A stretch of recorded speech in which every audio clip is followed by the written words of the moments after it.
Hello friends, আমি এখন রয়েছি আমার বাগানে। আমি যখনই সুযোগ পাই তখনই বেশ কিছুটা সময় কাটাই এই বাগানে। তো এখানে রয়েছে বেশ কিছু হার্বস, রয়েছে তুলসী, রয়েছে অরিগ্যানো, রয়েছে ভৃঙ্গরাজ। তো এইগুলো যেগুলো দেখছেন এগুলো পুদিনা। এই পুদিনার ব্যাপারে একটা কথা বলি, এই পুদিনা গাছ কিন্তু এসছে এখানে প্রায় এখান থেকে 250 কিলোমিটার দূরের একটা জায়গা থেকে।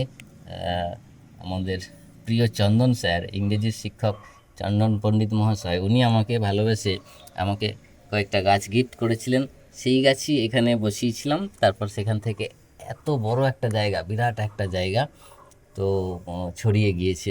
দেখতেই পাচ্ছেন কত সুন্দর। তো চন্দন স্যারের কাছে আমি আন্তরিক কৃতজ্ঞ। উনি ভালোবেসে আমাকে এই গাছ দিয়েছেন। আমার অনেক দিনের ইচ্ছে ছিল পুদিনা গাছ লাগানো, তো সেই স্বপ্নটা উনি আমার সফল করেছেন। Thank you Chandan sir. তো যেই জন্যে এই ভিডিওটা আপনাদের বানাচ্ছি, সেটা হচ্ছে দেখুন, এই গাছগুলোকে যদি একটু খেয়াল করা হয় তাহলে বেশ ভালোই লাগছে, দেখতে সুন্দর লাগছে। তো মনে হচ্ছে যেন কি সুন্দর পুদিনা গাছ। কিন্তু আরেকটু যদি ভালো করে খেয়াল করা হয় তাহলে দেখবেন এই গাছের মধ্যে বেশ কিছু আগাছা রয়েছে। এই দেখুন, এখানে একটু ভালো করে খেয়াল করলে দেখা যাবে, দেখুন এই যে আগাছা, আনওয়ান্টেড উইডসগুলো কিন্তু রয়েছে। তো এগুলো উপড়ে ফেলতে হয়, তো তাহলেই কিন্তু বাগানের সৌন্দর্য ঠিক থাকে। তো যে কথাটা বলছিলাম যে হ্যাঁ, এই আনওয়ান্টেড উইডসগুলো, আগাছাগুলো পরিষ্কার করতে হয় বাগানে, জল দিতে হয়, মানে পরিচর্যা করতে হয়, পরিশ্রম করতে হয়, তবে কিন্তু বাগানটা সুন্দর হয়ে ওঠে।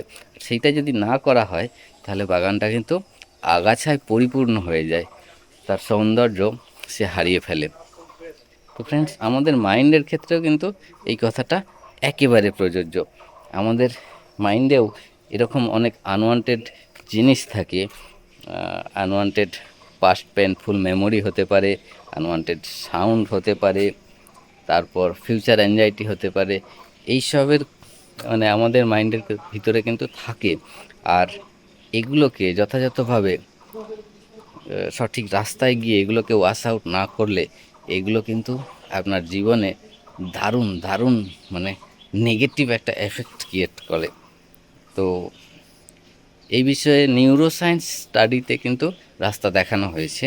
আপনি চাইলে কোনো নিউরোসায়েন্টিস্টের সহায়তা নিতে পারেন, অথবা এনএলপি এক্সপার্টের সহায়তা নিয়ে আপনার মাইন্ডে পড়ে থাকা আনওয়ান্টেড জিনিসগুলোকে যদি ওয়াশ আউট করে দিতে পারেন, তাহলে কিন্তু আপনার লাইফটা দারুণ সুন্দর হয়ে উঠতে পারে। মাইন্ড আপনাকে আপনার স্বপ্ন পূরণে সাপোর্ট করতে পারে।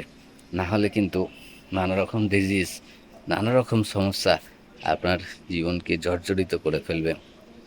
আজকে শুনতেই আপনি পাচ্ছেন যে বিভিন্ন রোগগুলোকে বলা হচ্ছে সাইকোসোমেট্রিক ডিজিজ, অর্থাৎ সাইকো লেভেলে তৈরি এবং সোমা অর্থাৎ বডি লেভেলে সেগুলো এক্সপ্রেশন হয়।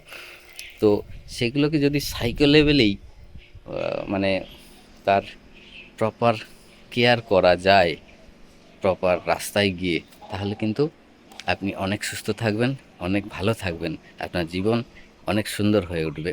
সুস্থ থাকুন, ভালো থাকুন। আর যদি চান এ বিষয়ে আপনি আমার সাথেও যোগাযোগ করতে পারেন। আমি আপনাকে সাপোর্ট করব, হেল্প করব। দেখবেন জীবনটা বড় সুন্দর। সুন্দর থাকুন, ভালো থাকুন, সুস্থ থাকুন।